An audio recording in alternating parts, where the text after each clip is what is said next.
morning, everyone. Thank you, guys. That was great, Bob.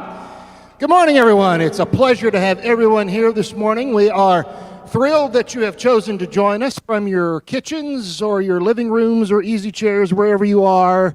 We know that we're all in agreement together. Our hearts and minds are in agreement. The Bible says where any two are in agreement, there I am also. And so we're all in agreement, and we're going to have church this morning. Bob, let's go ahead and get started on this one. Bless the Lord, oh my soul, oh my soul, worship His holy name.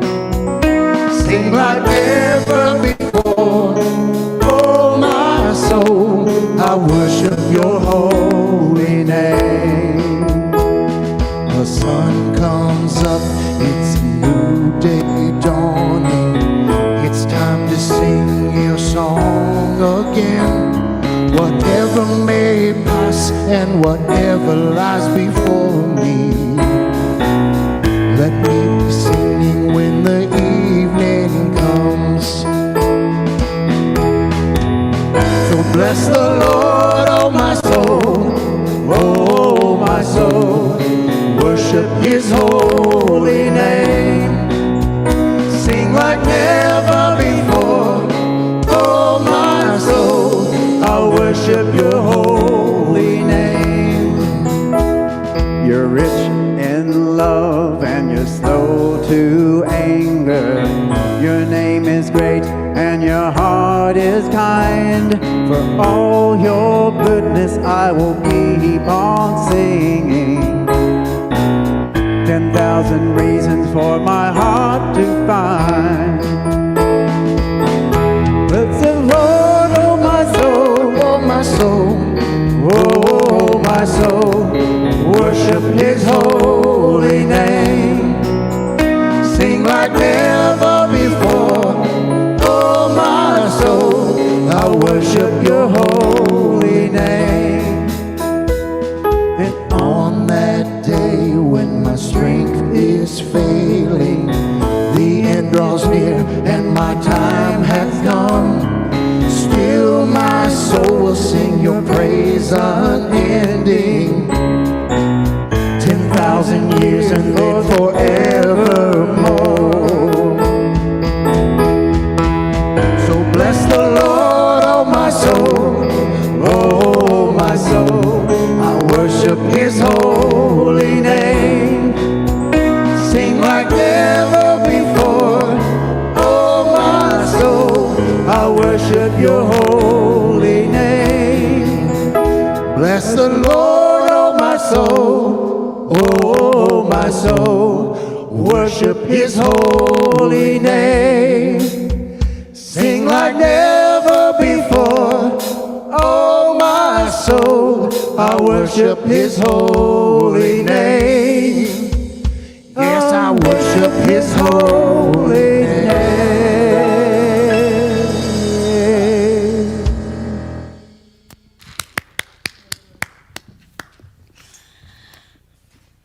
Well, good morning, good morning.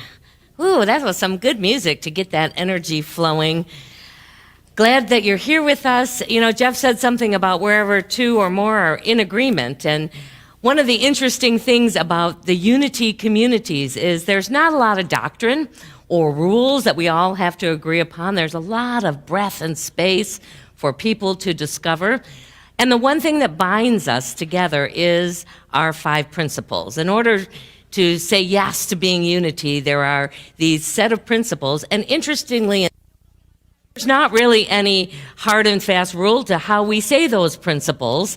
And so as you hear the principles a little later, I just wanted to make you aware that we're making one small change. I think you've had a lot of changes actually around the principles over the last several years, but we honored the request of the community to go back to sort of the original ones that we said for many, many years, 30 plus years here. And I've asked and inviting you to experiment with me changing one of them, which is thoughts are things. You know, I did a whole talk on thoughts are things once because it wasn't always clear to me what that meant. So we're going to shift it a little. We welcome your feedback. It's an ever-evolving process as we collectively see how it is and what it is that we can agree upon as a community, with leaving that space for everyone to say yes to what really resonates with them. So I just invite you now to take this moment.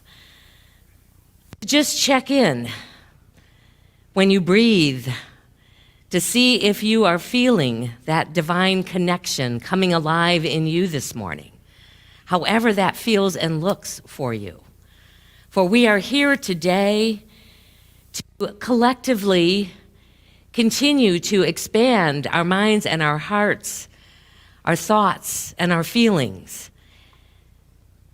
to really begin to embrace all that we are and all that we've come here to be, to let in greater light so that we are not stuck in the hallways that we sometimes in our humanness find ourselves hanging out. And as we claim that divine inheritance that each of us have been given,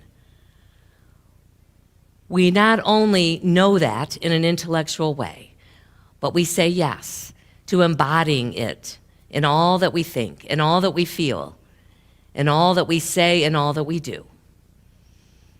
So on this day, we open ourselves to that divine presence within each of us and allow it to be what opens our ears, what opens our thought process to seeing and to experiencing and to hearing life in a new way. For it is in the name and after the nature of that living, loving Christ that we stand in this truth. And we say thank you. Thank you, God. Amen.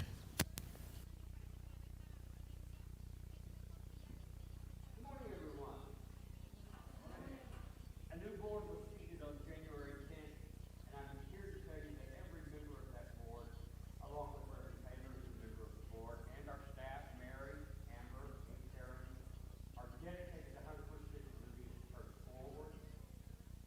moving the church forward. To listening to what you have to say, and to implementing the changes that you suggest for us.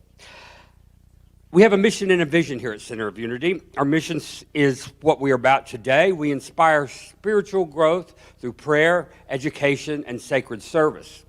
We also have a vision, imagining the world to be a different place, and our vision statement is centered in God. We have centered in God. Centered in God, we envision a world free of judgment and full of love. The mighty word monster's got a hold of my brain this morning. To develop those mission and vision statements, we also have core values, and the core value we're speaking to today is inclusivity. And I found this poem that I'd like to read for you just real quickly.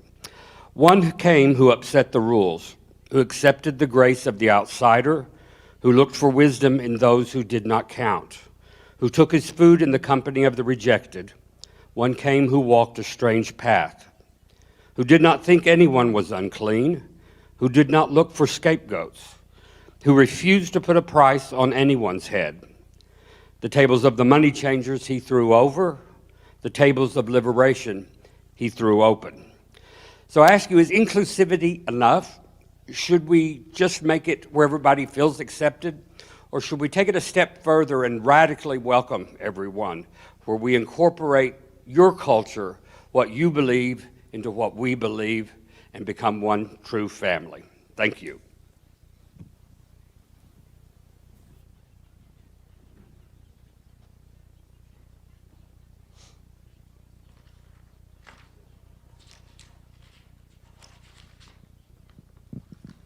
Thank you, Kenny. Good morning. I'm going to give you the unity principles now. There is one presence and one power in the universe and in our lives, God the good, omnipotent. The divinity is in all humankind. Jesus was not the exception, rather the example. We have direct access to God through prayer and meditation.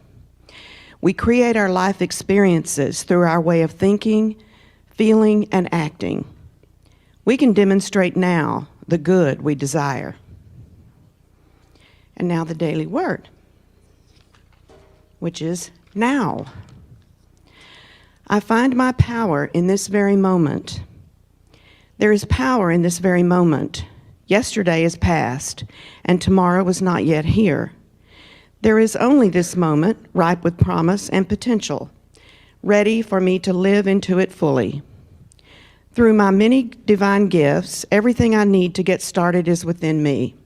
I need not wait for the perfect moment to arrive, because there is no time more perfect than now and no place more perfect than here. Procrastination has no place in my life. I fritter away my energy when I find reasons not to get started, losing my zeal and focus and inviting frustration into my life. Today, I claim the power of the present and say, this is the day I begin. Now is the time to begin, to serve, to forgive, to create, and to love. From 2 Corinthians 6:2, see, now is the acceptable time. See, now is the day of salvation. Thank you.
Beautiful. Thank you, Bob. Well, as we move closer to completing our series, Hell in the Hallway, Light at the Door, based on the book by Reverend Ellen Davenport, how many of you are ready to start heading out of the hallway and finding that light at the door?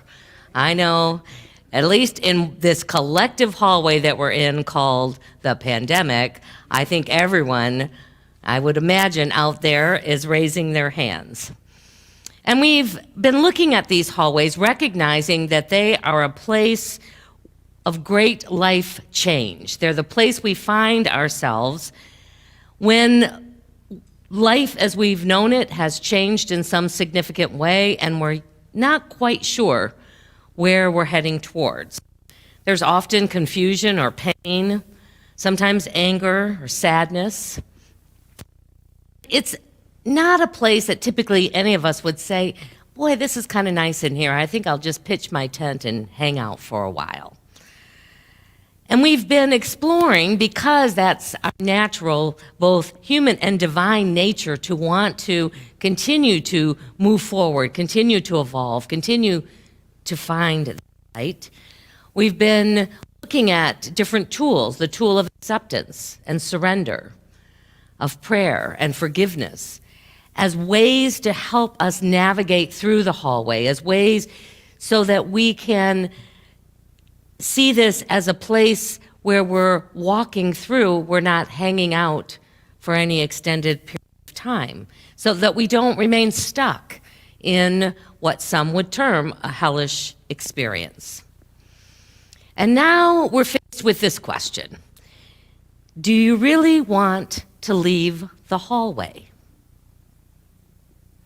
You know, at first glance, it can seem like kind of a ridiculous question, like, duh, of course, who would want to stay here? And yet, it's one that we often need to take a look at from our own understanding our own experiences, and it's one that really needs to be answered affirmatively so that we can truly find whatever light and whatever door is beckoning us into. When Jesus heals people, he more often than not posed the question to them. It's a similar kind of question. Do you want to be healed? And I would imagine that the people who were receiving that question thought it to be kind of ridiculous also. What a crazy question to ask. Of course, I want to be healed. And yet, when we look at some of the stories, that's not always the answer that's given. One that comes to mind is a story in John 5, and I'm going to share this from the Message Bible. It says, "Soon another feast came around, and Jesus was back in Jerusalem. Near the sheep gate in Jerusalem, there was a pool that in Hebrew was called Bethesda, with 5 alcoves in them, and hundreds of sick people who were blind, who were crippled, some paralyzed, were in these alcoves. One man who was in one of the alcoves had been there for 38 years, we're told. Now, the pools of Bethesda, which, interestingly enough, archaeologists think that they have identified that this was a true physical place that people went to for healing, were believed to have this divine healing energy in them, that at various times the angels would come and stir up the pools, and when those pools were stirred up, whoever was able to get into the pool was healed. So people just camped out there because you never knew when the pools were going to get stirred, just waiting for their opportunity. And when Jesus came and visited this place, he saw this man who had been there for a long period of time, stretched out in one of the alcoves, and he asked, "How long have you been here?" And as he responded to that, he asked the next question, "Do you want to get well?" The sick man answered, "Sir, when the water is stirred, I don't have anybody to put me in the pool. And by the time I get there, by the time I can drag myself there, somebody else is already in it and receiving the healing." When we look at this, the first thing to notice is the man did not say yes. Instead, he described why he couldn't be healed. He described the obstacles that were keeping him from being healed. And in that same way, sometimes when we find ourselves in a hallway, it has in many ways become familiar. Perhaps it's at least predictable. May not be fun, may not be joy-filled, but at least we kind of know what the hallway looks like, and what's on the other side, we're totally unsure of. Waiting is kind of the mode that we put ourselves in for something to happen that will move us through the hallway. Reverend Ellen suggests some other reasons why we may not unconsciously want to be in that hallway, why we may not want to leave the hallway. She suggests these. For some people, they get a lot of sympathy when they're in the hallway. In the hallway, people are loving, they're supportive, they want to help, share your pain and your concern. You get comforted with their attention. And there's a fear, again, probably unconscious, that if I get better, if I move through this, then once again I'm going to be alone. I won't get that same level of attention. Another thing she suggests that might keep us wanting to hang out in that hallway is that I'll feel guilty if I leave the hallway. Moving on, and this is especially true when the hallway is around grief and loss of a loved one, moving on kind of feels like a betrayal. I might forget about that person that I'm grieving if I move on in life. Sometimes, in those hallways that we might have been in for a long period of time, that have walked with us through our human experience are ingrained in our identity. This is who I am. This is what my life is. Who would I be without this hallway and this story? Oftentimes, when we're in these hallways, our sense of self-confidence gets eroded. Our sense of strength may not feel at the level that we need to really be able to move into a new way of being. We might lose some determination and just feel like we're resigned to be here. As this story continued in John 5, Jesus says to the man, "Get up, take your bedroll, start walking." And the man, as he said yes to that command, to that invitation, we're told was healed on the spot.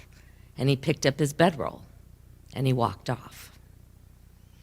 So the question, as we are getting closer and closer, perhaps at least in our understanding of this whole hallway and light at the door experience, is how can we take up our bedroll or whatever it is that we have accumulated in the hallway and begin to walk? I think for most of us, we have to call upon inner resources that we perhaps haven't used as much or practiced with as much. It's that Christ awareness, that inner connection that assures us that things are going to be all right, whatever happens. And I told Mary this morning, it's like, and if it's not all right yet, then it's, or in the end, it will be all right. And if it's not all right yet, it's not the end. A lot of it has to do with our willingness, and this is not always easy, to take responsibility for our life from this point forward. We may not have been the cause that put us in the hallway. It might have been events outside of our own control. But we have to be willing to say, I'm in charge from this point forward, at least as how I'm going to navigate through it and what door I'm going to choose to walk through. Jesus often said it in this way. He would say, go and sin no more. Go and don't be in that same level of consciousness anymore. Take this and allow it to propel you into something different. Take a step. Move your feet. Begin to act. Sometimes we just find ourselves in that wait mode, especially if we aren't sure exactly where it is that we're wanting to go next. And we're waiting in some ways for God to sort of spring the door open. Just, we just sit there and wait and say, show me. I'm waiting. I'm ready. And we have to know that we work in co-creation with God. It takes our participation in the process. Ellen writes in the book that I've finally come to see that getting out of the hallway is not God's job or even my job. Rather, it is a joint effort, a co-creation which takes place entirely within you.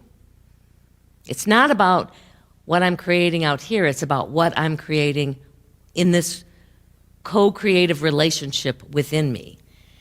And the hallway first ends in consciousness. I want you to hear that. The hallway is not about some outer event happening. The hallway really only begins to be in our rearview mirror when we have changed the way we think and feel and see, and ultimately are willing to act within that space. You'll probably feel it before you begin to see it, because it is when we can be in that space that makes it welcome that then the universe can respond in ways that will support us in that full experience of life. I love a description that she gives because I like those vivid descriptions that we can identify with. This is what Jesus was so brilliant at in his ministry, because he gave them examples of what is sometimes a difficult way to think about things from our human perspective in a way that could be understood. And she describes this process as a garden, this process of conscious co-creation similar to a garden. She says that you don't control the seasons, and yet you can decide when to put seeds into the ground. You didn't create the earth, and yet you can add enrichment to the soil. You don't make the sun shine, and yet you can decide how much light the plants, those seeds, will get and locate them accordingly. You can't make it rain, and yet you can use a garden hose or a watering can to help nature along. In that same way, you can create conditions for whatever it is that you want to experience next, wherever it is that you want this hallway to lead you towards. The seeds that you plant are your heart's desires, your intention, and your vision. And it isn't necessarily about being clear about what it's going to look like, but it is about getting clear about how it is that you want to experience life, and it starts often in that feeling nature.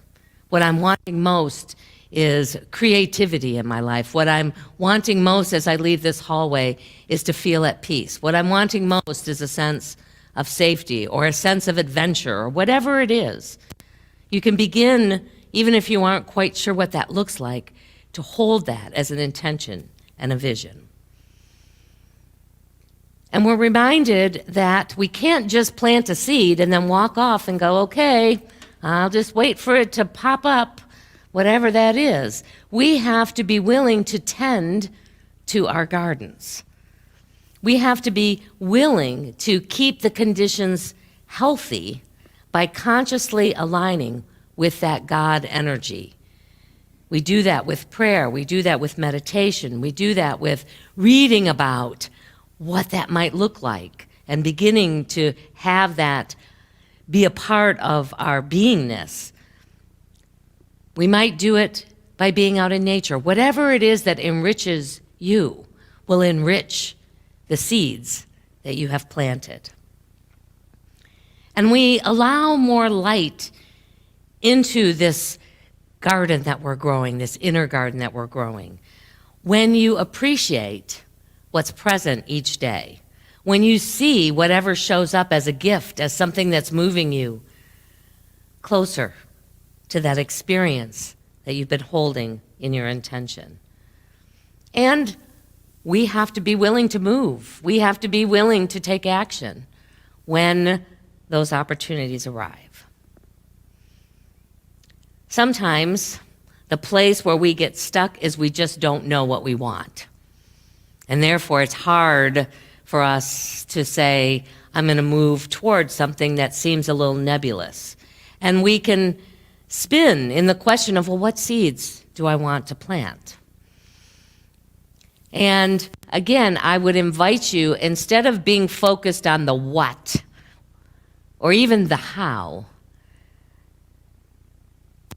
to focus on the quality of being that I want to experience, those feelings that I want to experience. How do I want to feel? How do I want life to look? And just allow that to be what begins to germinate and begins to cultivate those seeds. Begin each day, and this is an invitation for you to try throughout this week. How do I want to feel today? How many of us wake up and go, well, how would I like to feel today? We may have some inkling about what it might look like depending on what we think our day is going to bring us.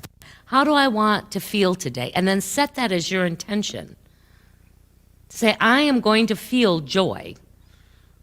I'm going to be committed to joy. I'm going to cultivate joy wherever I can, whatever shows up.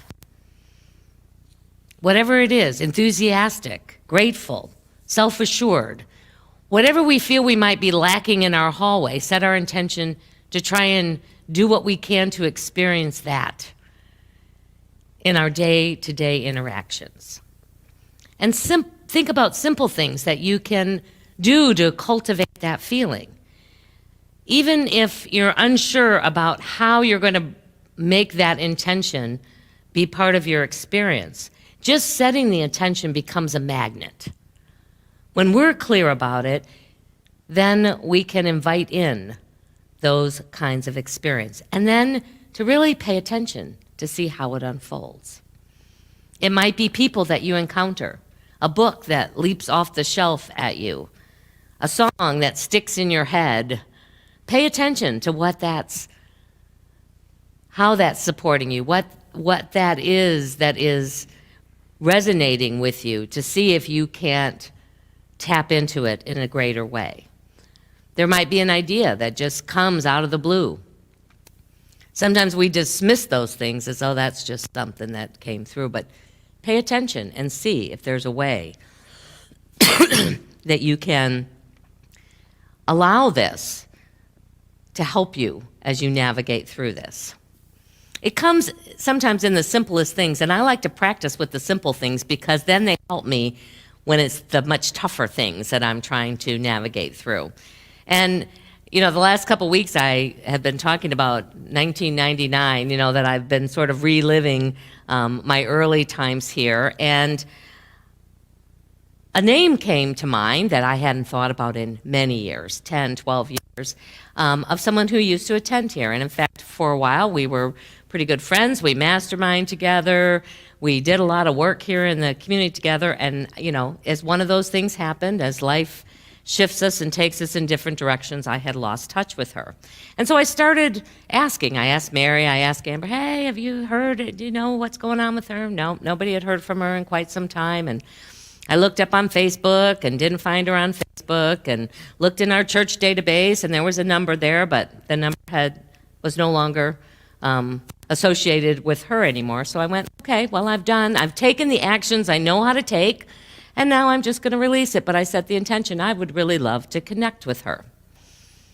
And the next day, in my email, there was an email that came through and it had her name.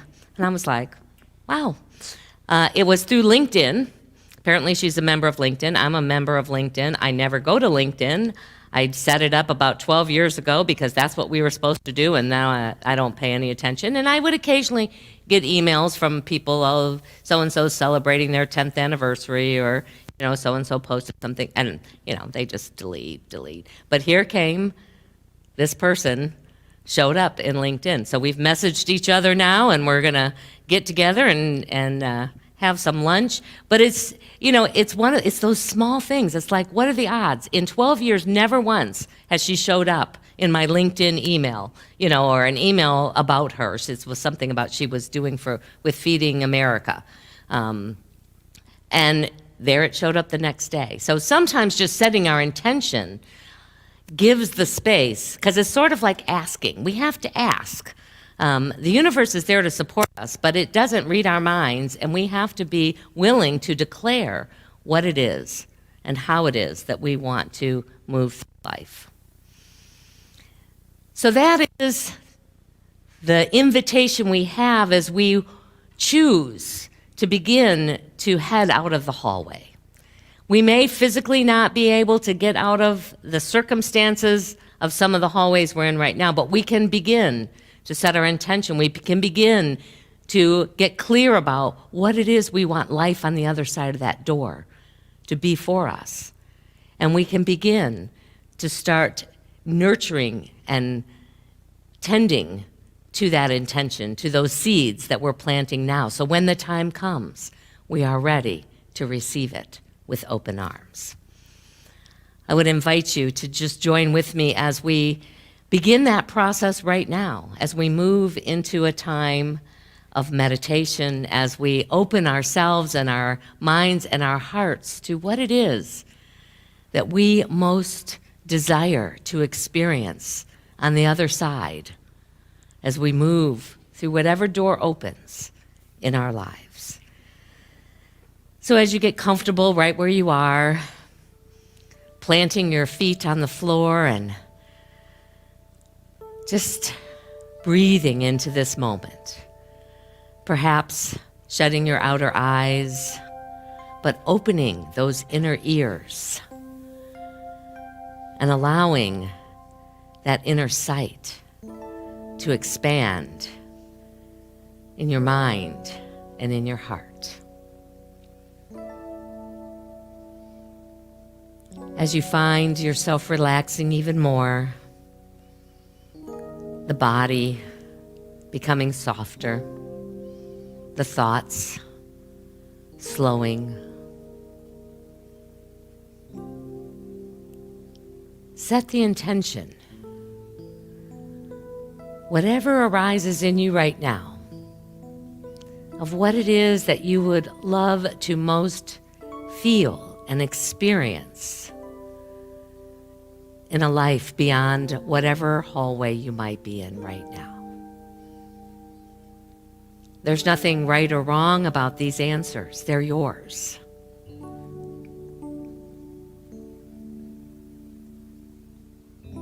And as something comes to mind, even if you're not really sure why that particular feeling or intention is showing up right now, see if you can't begin to add some rich soil to that, to let it begin to take root within you.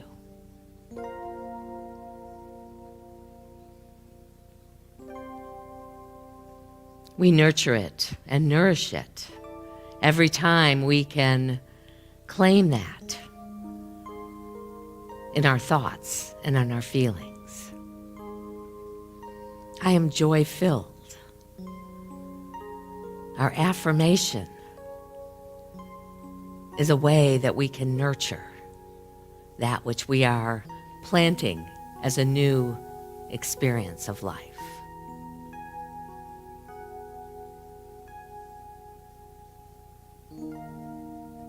And perhaps what we're nourishing right now and what we're wanting to see grow is just our ability to say, yes, I'm ready to head out of this hallway. Wherever you are at this moment, know that it is possible to step into a new way of being, into a new way of living, into a new way of serving, into the light that we have each been called and created to express into our world. And each and every day, as you begin in the morning, get clear about what it is and how it is that you want to experience this day. Ask the question, how can I nurture this garden of intention that I have planted in this moment? And then take action. Do those small ideas that come to mind. And know that this garden is one that can be created and recreated and replanted in whatever ways life calls you into experiencing more. What we plant today is what we want to experience today. We let it come to its full harvest, knowing that we can always plant something anew.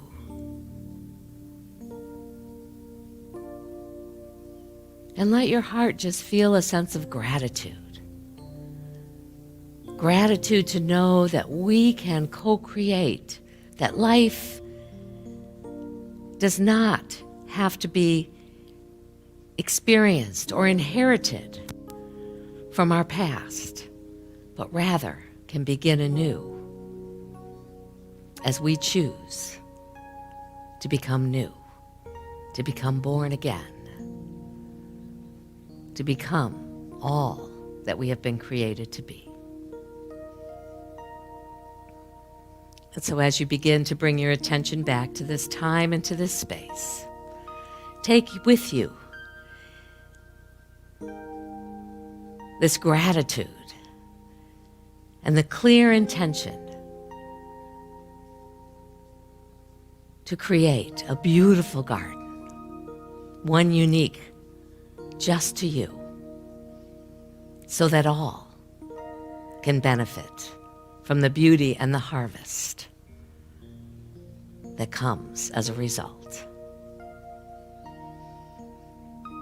Feel that energy move and allow it to be what brings you into this day and each new day as we head out of the hallway and say yes to the light at the door. And so it is.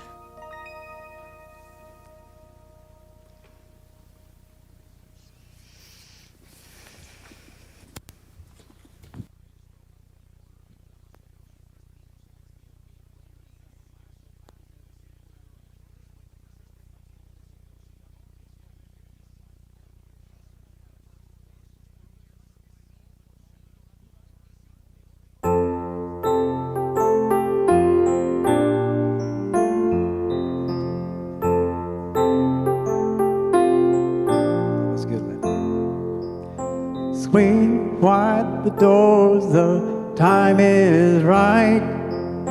Swing wide the doors to let in the light. Bring in the dawn for humankind. Swing wide the doors of this heart of mine. Swing wide the doors, the time is right. Swing wide the doors to let in the light. Bring in the dawn for humankind. Swing wide the doors of this heart of mine.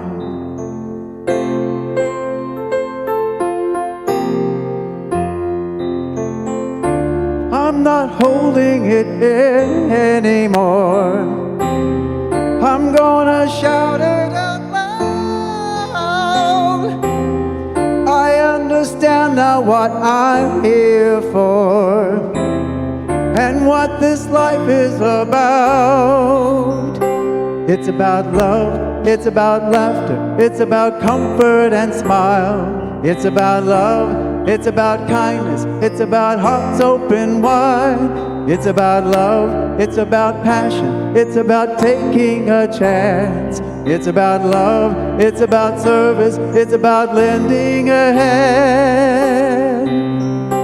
Lending a hand. Swing, swing wide the doors, the time is right. Swing wide the doors to let in the light. Bring in the dawn for humankind. Swing wide the doors of this heart of mine.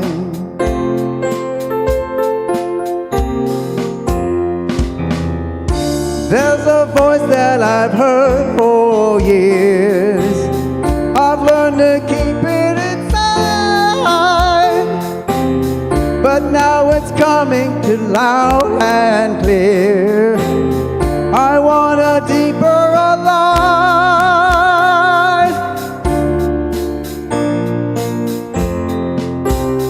It's about love, it's about kindness, it's about turning and wide. It's about love, it's about kindness, it's about hearts open wide. It's about love, it's about passion, it's about taking a chance. It's about love, it's about service, it's about lending a hand. It's about love, it's about laughter, it's about comfort and smile.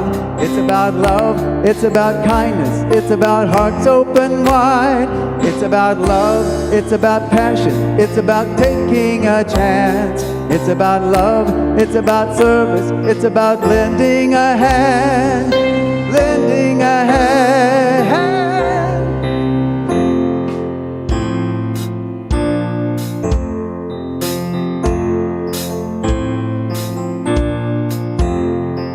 Swing wide the door, the time is right. Swing wide the door to let in the light. Bring in the dawn for humankind. Swing wide the doors of this heart of mine. Swing wide the doors in this heart of mine.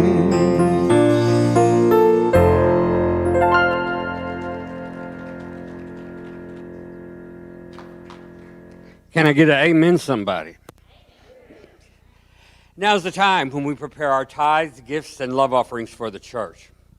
As you do so, I would ask you to consider setting up committed giving. It's quick, it's easy, I did it, and it helps you keep up with your donations for years and purposes, and it helps us tremendously in maintaining a church budget. Now, as you hold your gift in your heart and in your mind, join me in the offering blessing.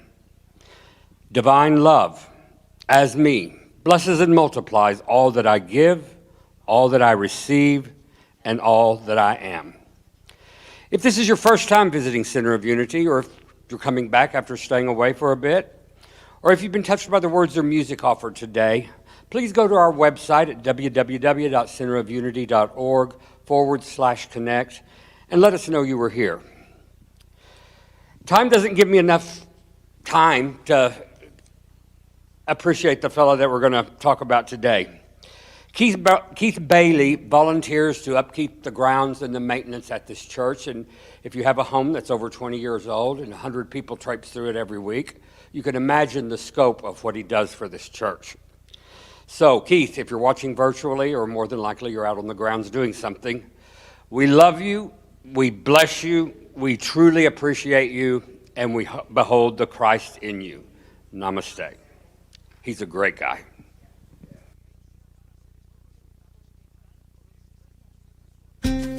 Here's what's coming up at Center of Unity.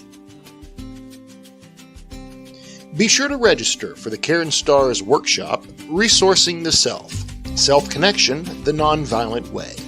It's next Saturday, January 30th, from 9 a.m. to 12 p.m.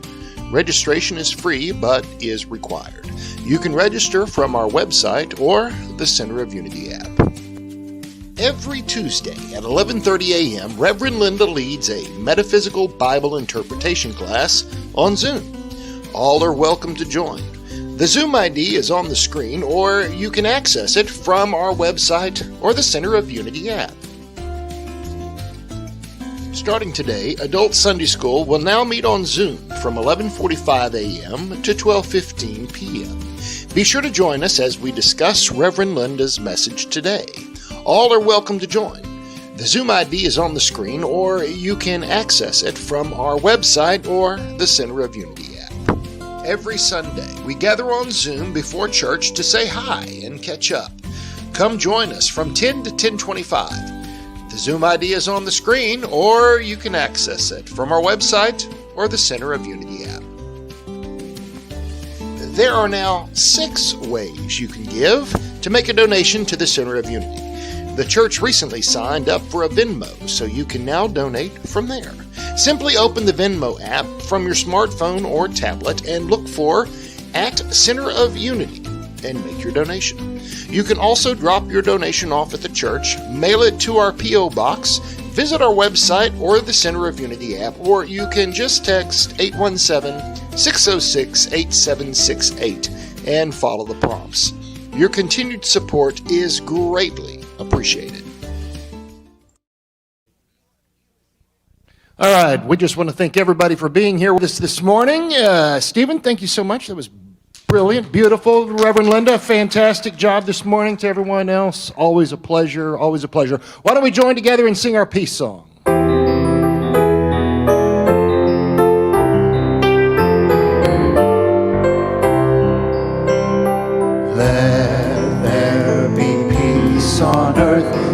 let it begin with me.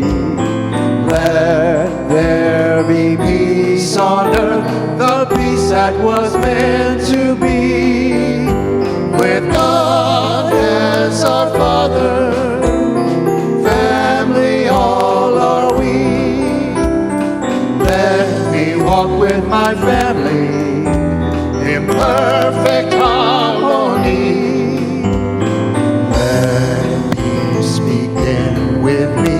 Let this be the moment now. With every step I take, let this be my joyous vow. To take each moment and live each moment in peace eternally.